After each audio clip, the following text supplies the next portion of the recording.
What's going on, everyone? So, there's without question the Lakers' core four guys of LeBron James, Anthony Davis, D'Angelo Russell, and Austin Reeves will handle a bulk and a majority of just everything for the Lakers: playmaking, scoring, especially in Anthony Davis's case, defense, being the anchor, and just being the guys that are leaned on heavily throughout the course of the season. Now, all these guys will very likely miss several games throughout the course of the season, especially LeBron and AD. You got to imagine that they're probably going to miss 20 plus games over the course of the season.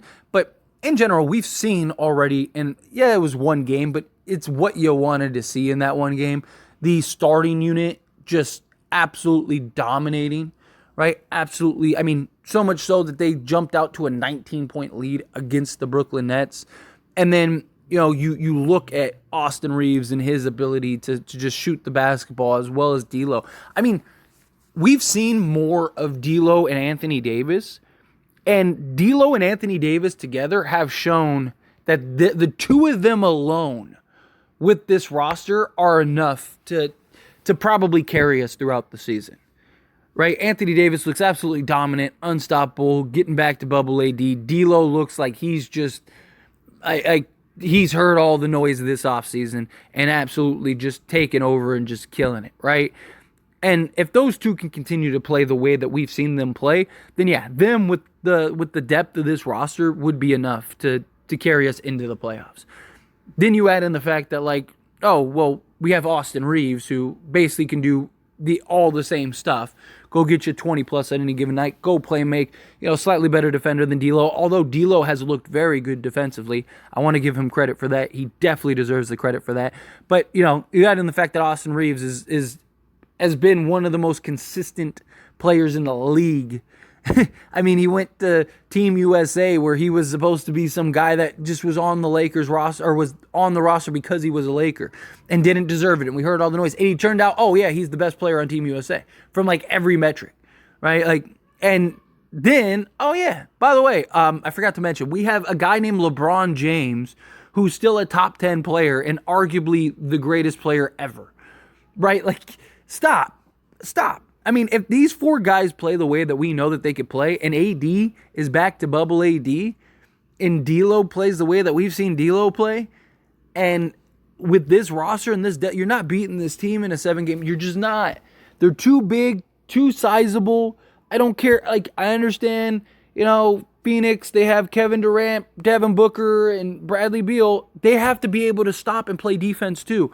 And nobody has an answer for Anthony Davis. Nobody. The Suns, Nurk isn't stopping or slowing down AD. Go look up AD stats against him. Jokic isn't stopping AD, right? I mean, the Boston Celtics, what, Porzingis? Al Horford? Stop, right? The Lakers are in such a great spot with this team and what we're able to potentially achieve. But more than anything, what we are seeing that I love is the depth really taking effect, right? So against the Sacramento Kings, right? And look, it's preseason. I get it. I understand it. But it was nice to see us not just win that game yesterday, but control that game pretty much start to finish with their starters. And look, Sacramento, they were playing defense. They were running their sets. They were running their plays. It wasn't like they were just kind of out there just to get a sweat. No, they were playing. You had Sabonis and Fox. Both played 24 minutes. They had good stats. Sabonis was 10, 16, and 5. You had De'Aaron Fox with 18, 3, and 5, and he shot 50% from the field. Right? It wasn't like they just were kind of out there just for, the fun of it.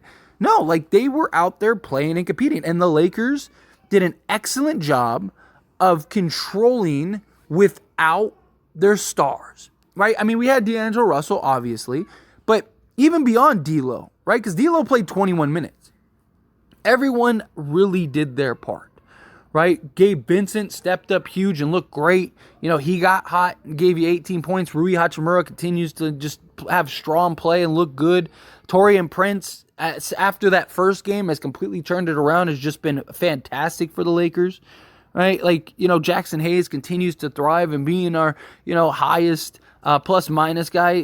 This dude is just, he's just so easy to fit in with these guys because he's constantly hustling, constantly moving, sacrificing his body, jumping on basketballs, like doing whatever he needs to do, right? Christian Wood starting to come around. You saw that yesterday. He started to look a lot like his normal self.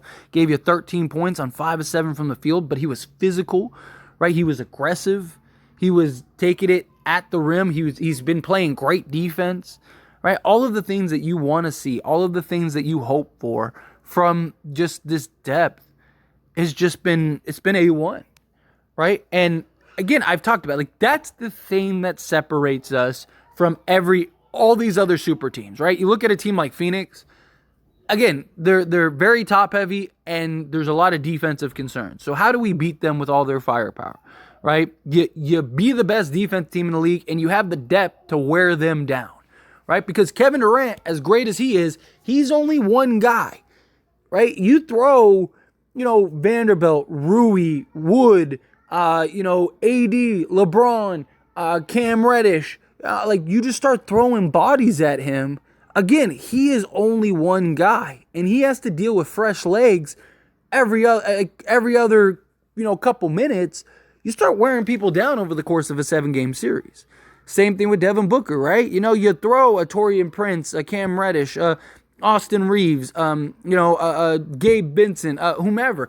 Again, you're not going to stop these guys, but you can slow them down. You can wear them out. You can make them have to work and play harder than they would have otherwise. And that's the difference. They only have so many guys. We could just keep loading it up. And then also, what happens if, Kevin Durant and Bradley Beal have a bad game? What do? Right? We're the Lakers. It's LeBron and AD have a bad game. Oh, it's okay. Don't worry. Rui can go get you 20. Christian Wood can go get you 20. D'Lo can go get you 20. Austin Reeves can go get you 20. And that's not counting what, Shafino, Vincent, and, Prince and all these guys can all chip in. That's the difference here, right? Last year in the Denver series, it was D'Lo disappeared, Dennis Schroeder disappeared, Rui disappeared. Where was LeBron, outside of that final game where he's trying to keep us just not getting swept, right? It's just you have 3-4 guys disappear, and it's we don't have anybody else. Right, Malik Beasley is unplayable. Lonnie Walker has disappeared. It's who do we go to? Where do we go? Well, now it's okay. Well, we could just send a whole new wave out there, right? Let's say the starters aren't looking good. All right, we'll put Gabe Vincent, Taurean Prince, Jackson Hayes, Christian Wood, and whoever, whatever guy is playing the best, Rui out there, whatever, right? Let's throw them out there and see how that goes. Oh, it's working. That's the difference here. The Lakers have that depth and also just being able to weather a long season. More than anything, it's just nice to see the Lakers, and I talked about this all offseason, that this is a team that can win games without LeBron and AD, and that's important, right?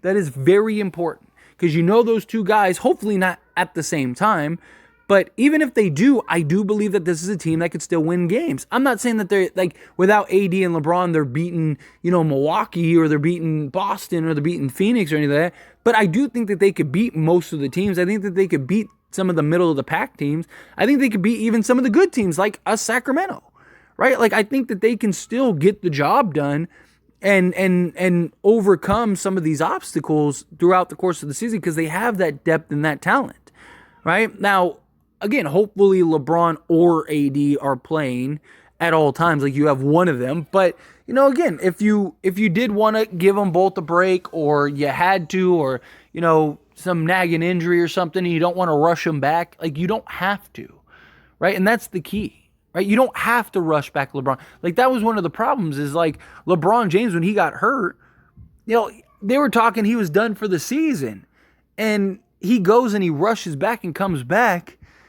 And then same thing with AD because every game was a game 7. Every game was, you were on eggshells because if you lose that game, that's it. There goes your season, right? So it's now you don't have to worry about that. The Lakers shouldn't start 2-10, and they should be able to weather the storm and win games and be over 500 this year and not be in the play-in. And so there's not going to be that urgency of okay, LeBron's hurt.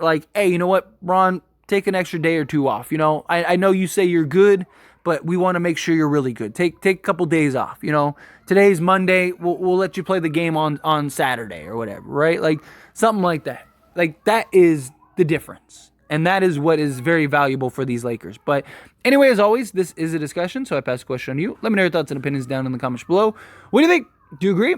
Disagree? What did you think of the Lakers beating Sacramento? How do you like the depth on this team? I'd love to hear it. Let me know down in the comment section below.